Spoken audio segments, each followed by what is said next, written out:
Dia student JMI yang nak cari rumah ni. Kat belakang ni ada satu rumah untuk korang sewa beramai-ramai. Jom kita tengok.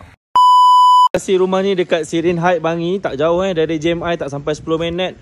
So rumah ni rumah teres 2 tingkat, lot tengah, 4 bilik tidur dan 3 bilik air. Kawasan depan ni boleh parking 2 biji kereta, dan kalau korang ada motor nanti korang boleh parking lah kat situ ke kat sini ke, terpulang lah, asalkan jangan parking dekat rumah orang. Dekat dalam rumah ni biasalah, ruang tamu rumah, kat sana ada dapur. Jom kita tengok dapur dia. Alright, korang boleh nampak ni, owner dah siap sediakan mesin basuh. Korang tak payah susah nak pergi lobby. Lain pada tu, ni ada satu table, nanti owner siapkan lah, ada apa, dapur masak.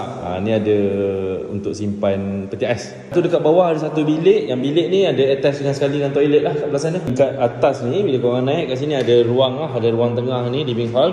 Korang boleh lah buat study area ke apa. Lepas tu nak tidur nanti, owner akan siapkan lah bilik ni. Akan ada lah siap katil apa semua.